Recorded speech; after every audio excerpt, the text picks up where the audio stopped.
Everyone, मैं समीश फाले, lecturer in mechanical engineering department NIT polytechnic Nagpur, आप सबका स्वागत करता हूँ इस वीडियो लेक्चर सीरीज़ में, जो कि बेसिक मैकेनिकल इंजीनियरिंग कोर्स के लिए है। और ये कोर्स है, ये second semester diploma in electrical engineering students के लिए है। तो इस कोर्स में अपन अपना 4th चैप्टर स्टार्ट किया था, जिसका नाम है एयर कॉम्प्रेसर, जो कि 8 मार्क्स के लिए MSBT थ्योरी एग्ज़ाम में पूछा जाता है। तो ये चैप्टर जो है एयर कॉम्प्रेसर, इसका 8 मार्क्स के लिए MSBT थ्योरी एग्ज़ाम में पूछा जाता है। और इस चैप्टर का जो कोर्स आउटकम है वो है check the broad base working of air compressor. तो जो डिफरेंट टाइप्स के एयर कॉम्प्रेसर है जो एयर को कॉम्प्रेस करने के लिए यूज़ होते हैं, वो डिफरेंट टाइप्स के एयर कॉम्प्रेसर किस तरीके से काम करते हैं, ये इस चैप्टर में अपन पढ़ने वाले थे।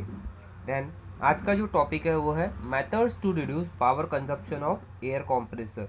तो जो एयर कॉम्प्रेसर है, वो कोई भी एयर कॉम्प्रेसर हो, उसको एयर को कॉम्प्रेस करने के लिए अपने को वो कॉम्प्रेसर को चलाना पड़ता है, और वो कॉम्प्रेसर को चलाने के लिए अपने को देना पड़ता है इलेक्ट्रिसिटी सप्लाई। तो वो जो इलेक्ट्रिसिटी, कम से कम इलेक्ट्रिसिटी में ज़्यादा से ज़्यादा एयर कॉम्प्रेस होना चाहिए, उसके लिए कुछ मेथड्स होती है। तो वो मेथड्स आज कौन सी मेथड्स होती है, वो एयर का इलेक्ट्रिसिटी का कंजप्शन कम करने के लिए, वो मेथड्स आज के वीडियो में अपन पढ़ने वाले हैं। तो आज के वीडियो का अपना टॉपिक स्टार्ट करने के पहले अपन देख लेते हैं कि लर्निंग आउटकम्स क्या रहने वाले आज के वीडियो के। तो आज के वीडियो में अपन क्या चीज़ सीखने वाले वो अपन देख लेते हैं। तो after completion of this video lecture, learner will be able to suggest the different methods of energy saving in air compressor.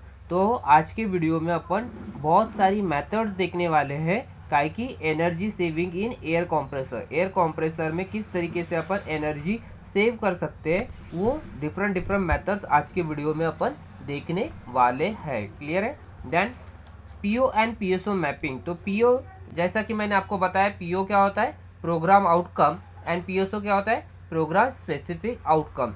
तो आज के वीडियो से कौन से पीओ मैप होने वाले हैं वो अपन एक बार देख लेते हैं। तो सबसे पहला जो पीओ मैप हो रहा है वो है PO1, that is basic and discipline specific knowledge. कौन सा पीओ मैप हो रहा है, that is basic and discipline specific knowledge, आज के वीडियो से अपना मैप हो रहा है। देन PO4 मैप हो रहा है, that is engineering tools, experimentation and practice. तो ये जो चैप्टर है एयर कॉम्प्रेसर, इस चैप्टर से रिलेटेड आपको डिफरेंट प्रैक्टिकल्स परफॉर्म करना है, इसलिए ये पीओ आज की वीडियो से आपका मैप्ड हो रहा है। देन PO6 है प्रोजेक्ट मैनेजमेंट। तो आपको इस चैप्टर से रिलेटेड बहुत सारे क्या करना है, माइक्रो प्रोजेक्ट ये करना है, फिर प्रैक्टिकल्स आपको लिखना है। तो जो कि इंडिविजुअली और टीम में लिखना पड़ेगा। आप माइक्रो प्रोजेक्ट के प्रेजेंटेशन देना है आपको, तो वो प्रेजेंटेशन आपको देना पड़ेगा, तो उससे कम्युनिकेशन स्किल डेवलप होंगे। तो ये सारी चीज़ों के लिए आपका ये सारा चीज़ें आता है कई के अंदर में, प्रोजेक्ट मैनेजमेंट के अंदर में। तो इसलिए PO6 मैप हो रहा है। एंड लास्ट जो PO मैप हो रहा है वो है PO7, that is life long learning. तो आज जो भी मेथड्स आप पढ़ने वाले हो, एनर्जी कंजम्पशन कम करने के लिए एयर कंप्रेसर में, वो मेथड्स आपको लाइफ लॉन्ग याद रहेंगी, इसलिए ये वाला PO आपका मैप्ड हो रहा है। क्लियर है? तो चलो दोस्तों, आज का अपना टॉपिक स्टार्ट करते हैं, जिसका नाम है methods of energy saving in air compressor. तो सबसे पहले अपन आज का अपना टॉपिक स्टार्ट करते हैं। तो methods of energy saving in air compressor कौन सी मेथड्स होते हैं अपन देखते हैं। तो सबसे पहले यहाँ पे लिखा हुआ है air compressor needs external power, that is electricity, to operate. ये तो सभी को पता है, एयर कॉम्प्रेसर को क्या लगता है, एक्सटर्नल पावर देना पड़ता है, अपने को इलेक्ट्रिसिटी देना पड़ता है उसको चलाने के लिए। सो दैट, वो इलेक्ट्रिसिटी काय के लिए यूज करता है air compressor, so that they can increase pressure of atmospheric air up to desired pressure. जो एटमॉस्फेरिक एयर का प्रेशर है वो उसको इंक्रीज कर सके, जितना प्रेशर अपने को चाहिए, जितना अप्लीकेशन है उतने प्रेशर का अपन वो एयर को कॉम्प्रेस करके इंक्रीज कर सके, इसलिए अपन एयर कॉम्प्रेसर यूज करते हैं। और वो एयर कॉम्प्रेसर एक्सटर्नल पावर लेता है, जो कि इलेक्ट्रिसिटी के फॉर्म में लेता है। From economic point of view, efforts should be made to obtain the desired pressure with least consumption of energy or power needed by the compressor। मतलब economic point of view मतलब जो कि अपना खर्चा है, पैसे के हिसाब से अपने को ऐसा कुछ करना चाहिए कि अपने को जितना प्रेशर चाहिए उतना प्रेशर मिले, पर कम से कम एनर्जी को कंज्यूम करने में भी, कम एनर्जी कंज्यूम करके भी जितना अपने को प्रेशर चाहिए उतना प्रेशर मिलना चाहिए। ये अपने को देखना चाहिए ताकि अपना पैसा जो लग रहा है वो क्या लगे, कम लगे एयर को कंप्रेस करने के लिए। तो ये चीज़ें होनी चाहिए, ये पैसा कम लगना चाहिए एयर को कंप्रेस करने के लिए। तो उसके लिए बहुत सारे मेथड्स है, तो वो अपन मेथड्स आज वन बाय वन देखने वाले थे कि कौन सी मेथड्स है, उसके कैसे एयर का अपन पावर का कंजप्शन कम हो सकता है, वो अपन आज की वीडियो में आगे में देखने वाले हैं।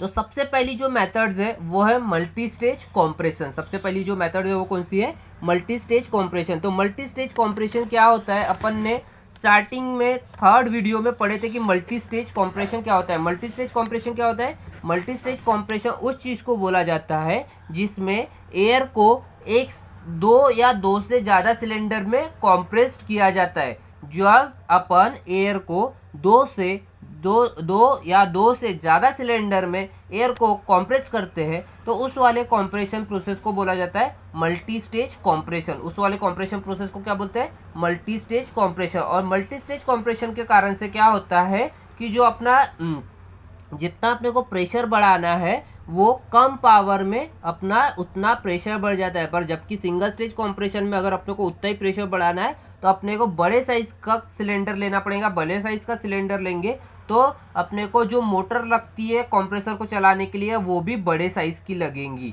तो इसलिए अपन क्या करते हैं, उतना प्रेशर अपन सिंगल स्टेज में ना करके अपन उसको मल्टी स्टेज में करते हैं। इसलिए मल्टी स्टेज में क्या होता है, पावर कंजप्शन कम होता है। तो सबसे पहली मेथड कौन सी है, एयर पावर कंजम्पशन कम करने की एयर कंप्रेसर में, multi stage compression.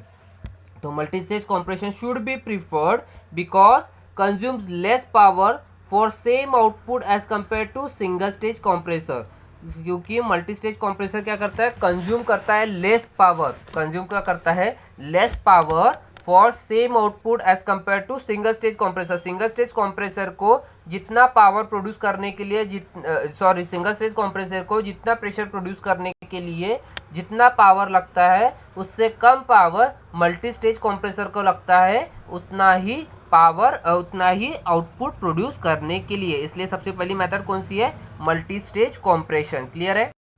Then next है inter stage cooling. Then next है इंटर स्टेज कूलिंग। तो इंटर स्टेज कूलिंग क्या होती है, जिसको बोला जाता है inter cooling. Inter stage cooling को क्या बोला जाता है, इंटर कूलिंग। तो multi stage compression is divided into 2 और मोर स्टेजेस। अभी मैंने बताया मल्टी स्टेज कॉम्प्रेशन क्या होता है। मल्टी स्टेज कॉम्प्रेशन बोले तो अपन दो या दो से ज़्यादा सिलेंडर में अपन क्या करते हैं, एयर को कॉम्प्रेस करते हैं। अगर दो में करेंगे तो वो मल्टी स्टेज कॉम्प्रेशन कितने इसमें डिवाइड रहेगा, दो इसमें। अगर दो से ज़्यादा में करेंगे तो वो उससे ज़्यादा में डिवाइड रहेगा। तो ये जो मल्टी स्टेज कॉम्प्रेशन जो डिवाइड रहता है दो या उससे ज़्यादा स्टेजेस में, तो उसके बीच में अपन एक चीज़ यूज़ करते हैं, एक डिवाइस यूज़ करते हैं जिसको बोला जाता है इंटरकूलर। जिसको क्या बोलते हैं, इंटरकूलर।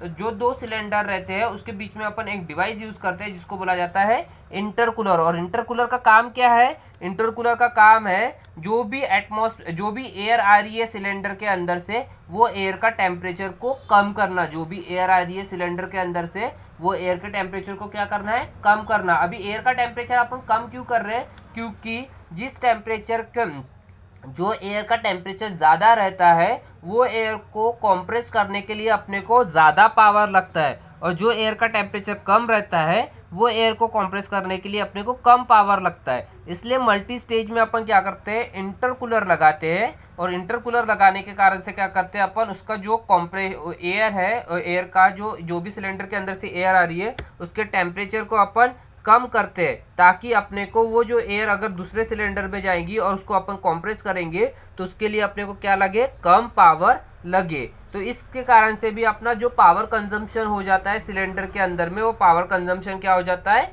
कम हो जाता है। इसके कारण से भी सिलेंडर के अंदर में जो पावर कंजम्पशन होता है वो क्या होता है, कम होता है। तो यहाँ पे यही लिखा है, compressed air in low pressure cylinder during first stage is pass through intercooler. यही बताया मैंने, जो भी लो प्रेशर सिलेंडर के अंदर में एयर कॉम्प्रेस्ड हो रही है वो एयर अपन पास करते कहाँ से, इंटरकूलर से। कहाँ से पास करते, इंटरकूलर से। सो दैट, काय के लिए पास करते, so that it can be cooled at constant pressure. किसके लिए पास करते, so that it can be cooled at constant pressure to least possible temperature, ताकि उसका अपन क्या कर सके, वो कांस्टेंट प्रेशर के ऊपर में उसका अपन पॉसिबल जितना कम से कम हो सकता है उसका टेम्परेचर अपन कम कर सके before entering to the high pressure cylinder of second stage, क्योंकि उसको का बिना हाई प्रेशर सिलेंडर में एंटर होने के पहले। ड्यू टू दिस, ये करने के कारण से क्या होता है, due to this power consumption is considerably reduce, इसके कारण से पावर कंजप्शन जो रहता है कंप्रेसर का वो रिड्यूस हो जाता है,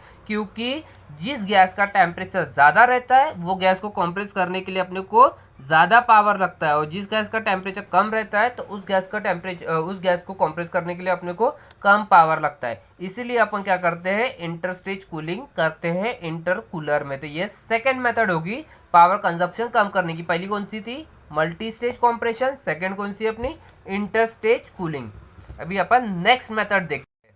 तो नेक्स्ट मेथड है कौन सी, वाटर जैकेटिंग। नेक्स्ट मेथड क्या है, वाटर जैकेटिंग। अभी वाटर जैकेटिंग में क्या किया जाता है अपन देखते हैं।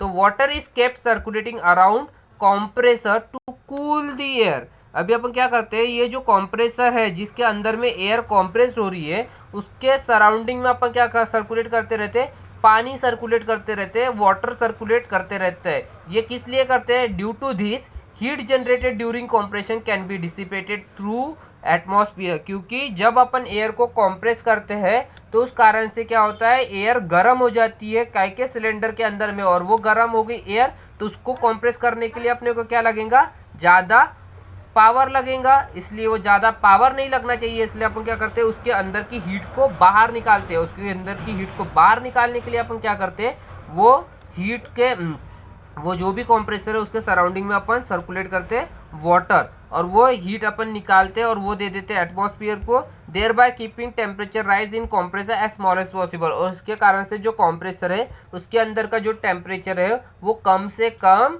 क्या होता है, वो कम से कम रहता है, जिसके कारण से अपना पावर कंजप्शन क्या हो जाता है, कंप्रेसर का कम होता है। तो थर्ड मेथड समझ में आई, क्या कर रहे हैं अपन, वाटर जैकेटिंग। वाटर जैकेटिंग क्या के लिए यूज़ कर रहे हैं, ताकि जो भी कंप्रेसर करते हुए एयर का जो हीट डेवलप हो गई है वो हीट को अपन बाहर निकाल सके, और हीट को बाहर निकालेंगे तो कंप्रेसर के अंदर की जो एयर रहेगा उसका टेम्परेचर क्या रहेगा, कम मेंटेन रहेगा, जिसके कारण से अपने को पावर का कंजम्पशन क्या हो जाएगा, कम हो जाएगा। तो ये नेक्स्ट मेथड होगी। देन नेक्स्ट मेथड है कोल्ड वाटर स्प्रे।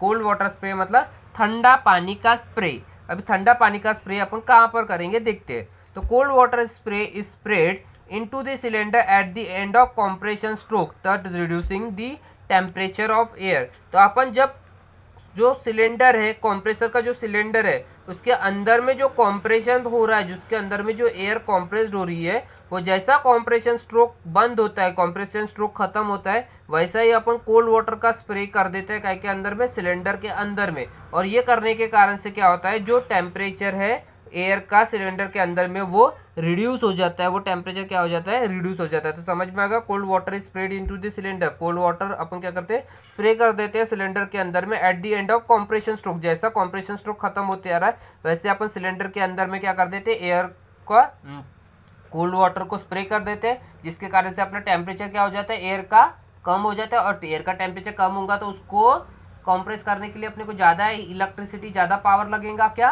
नहीं लगेगा। और ज़्यादा पावर नहीं लगेगा तो अपन क्या कर देंगे, उसका पावर कंजप्शन एयर कंप्रेसर का क्या कर रहे हैं, रिड्यूस कर रहे हैं। तो ये अपनी नेक्स्ट मेथड थी।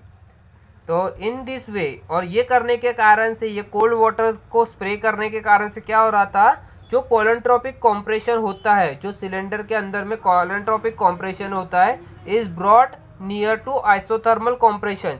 जो पॉलिट्रोपिक कॉम्प्रेशन होता है कंप्रेसर के अंदर में, उसको अपन ला पाते हैं कहाँ पर, आइसोथर्मल कॉम्प्रेशन के पास में, which result in less consumption of power. और वो आपको सभी को मैंने बताया था पीवी डायग्राम में, जब आइसोथर्मल कॉम्प्रेशन होता है वो सबसे कम पावर, जब भी एयर आइसोथर्मल कॉम्प्रेशन में कॉम्प्रेस होती है तो उस टाइम पे अपने को एयर को कॉम्प्रेस करने के लिए सबसे कम पावर लगता है, तो उससे भी अपना पावर कंजम्पशन क्या हो जाता है, रिड्यूस हो जाता है। तो अपन कोल्ड वाटर स्प्रे सब में, कोल्ड वाटर को ये करने के कारण से क्या हो रहा है, जो अपना पॉलिट्रोपिक कॉम्प्रेशन होता है उसको अपन ला पाते हैं कहाँ पर, आइसोथर्मल कॉम्प्रेशन के पास में। जो पॉलिट्रोपिक कॉम्प्रेशन है वो पॉलीट्रॉपिक कंप्रेशन को अपन लाते हैं आइसोथर्मल कंप्रेशन के पास में, which result in less power consumption. तो ये कोल्ड वाटर स्प्रे इस तरीके से काम करता है।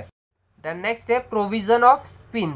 जो अपना सिलेंडर है जिसके अंदर में अपना एयर कॉम्प्रेस्ड हो रही है, उसके ऊपर में अपन देते हैं फिन्स को प्रोवाइड करते हैं। अभी फिन्स क्या करती है देखते हैं। तो fins are provided on external surface of cylinder of air compressor. जो एयर कॉम्प्रेसर है उसका जो सिलेंडर है उसके बाहर वाले सरफेस में अपन क्या करते हैं, फिन्स को प्रोवाइड करते हैं। तो fins are provided on external surface of cylinder of air compressor के सिलेंडर के बाहर वाले इसमें अपन क्या करते हैं, फिन्स को प्रोवाइड करते हैं।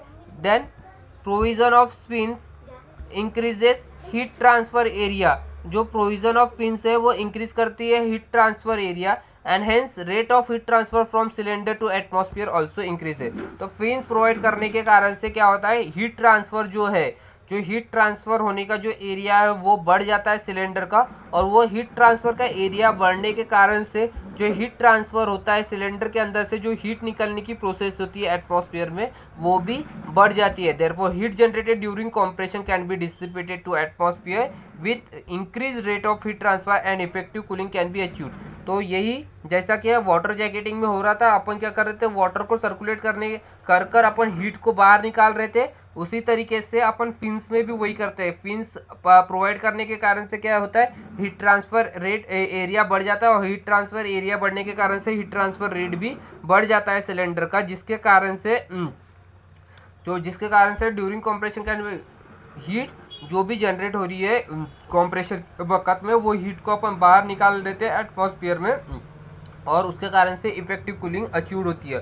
और जैसा इफेक्टिव कूलिंग अचीव हो गई, अगर एयर ठंडी हो गई तो उसका कंप्रेस करने के लिए जो पावर लगता है वो पावर का कंजप्शन कम हो जाता है। तो इस तरीके से प्रोविजन ऑफ फिन्स को प्रोवाइड करने के कारण से भी अपना क्या हो जाता है कि जो एयर का कंजप्शन है, जो पावर का कंजप्शन है वो एयर में वो कम हो जाता है। क्लियर है। देन नेक्स्ट है लोकेशन ऑफ कंप्रेसर। अपन ने कंप्रेसर कौन से पॉइंट के ऊपर में लोकेट किया उसके हिसाब से भी पावर का कंजप्शन होता है। तो location of air compressor and quality of air drawn by compressor has significant influence on amount of energy consume. तो जो अपन ने एयर कंप्रेसर कहाँ पर लगाए हैं और एयर कंप्रेसर के अंदर में कैसे टाइप की एयर आ रही है, एयर साफ है कि उसमें बहुत ज़्यादा डर्ट्स पार्टिकल वगैरह है, उसके ऊपर में भी अपना एयर का जो पावर का कंजप्शन है वो डिपेंड करता है कि एक तो कहाँ पर अपन ने एयर कंप्रेसर को यूज़ किया है, और दूसरा जो भी एयर को अपन कंप्रेस कर रहे हैं उसका वो एयर का किस तरीके से वो एयर की क्वालिटी कैसी है, तो उसके ऊपर में डिपेंड करता है कि कितना अपने को पावर कंजप्शन लगेगा। तो it improves with cool clean and dry intake air.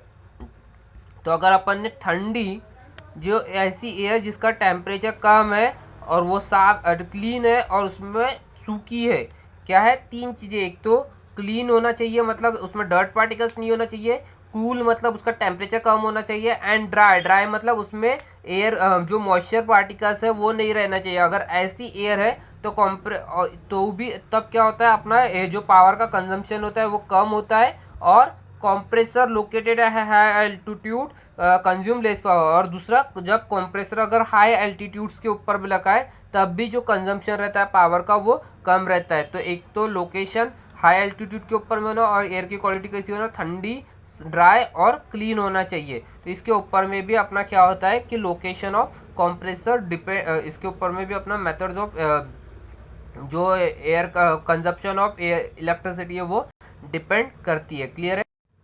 And next है मिनिमाइज प्रेशर ड्रॉप लॉसेस। तो जो कंप्रेसर के अंदर में जो प्रेशर का ड्रॉप होता है वो मिनिमाइज रहना चाहिए, मतलब कम से कम रहना चाहिए। अगर वो कम से कम है तब भी अपना जो एयर का कंजप्शन, जो पावर का कंजप्शन है कंप्रेसर को चलाने के लिए वो कम रहता है। तो minimise pressure drop losses.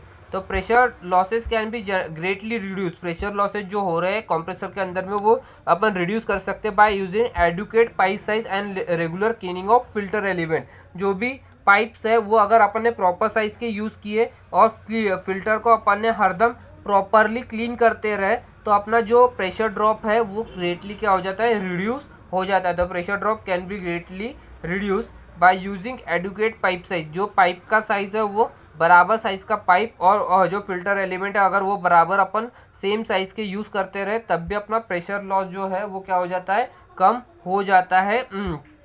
Pressure losses कम हो जाते हैं। This method reduce the power required, और प्रेशर लॉस कम होने के कारण से जो पावर का रिडक्शन है वो भी कम हो जाता है। तो ये मेथड्स है एनर्जी का कंजम्पशन कम करने के लिए एयर कंप्रेसर के अंदर में। एयर कंप्रेसर के अगर अपने को उसका पावर कंजम्पशन कम करना है तो ये वाली कुछ मेथड्स है। ये मेथड्स अगर अपन ने करेंगे तो अल्टीमेटली एयर कंप्रेसर में लगने वाला जो पावर कंजम्पशन है वो कम हो जाएगा। क्लियर है?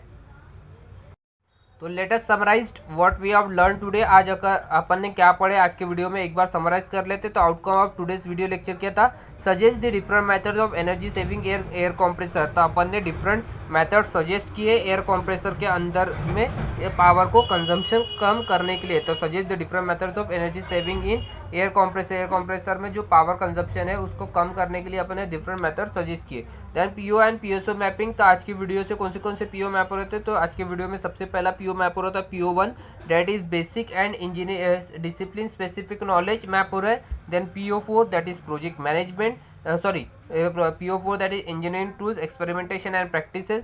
then PO6 project management and PO7 life long learning. तो ये आज की वीडियो से ये अपने POs मैप्ड हो रहे हैं। क्लियर है? So thank you very much. अगर किसी को भी कुछ भी डाउट है आज की वीडियो से रिलेटेड तो आप मुझे डायरेक्टली कांटेक्ट कर सकते हैं। ये जो वीडियो था ये अपना लास्ट वीडियो था चैप्टर नंबर 4 का, जो कि अपन ने स्टार्ट कर चुके थे। ये चैप्टर का ये एयर कंप्रेसर जो चैप्टर है ये इसका ये लास्ट वीडियो था। नेक्स्ट वीडियो लेक्चर में अपन अपना नया चैप्टर स्टार्ट करेंगे that is chapter number 3 fluid machinery. तो till then keep learning. Thank you very much.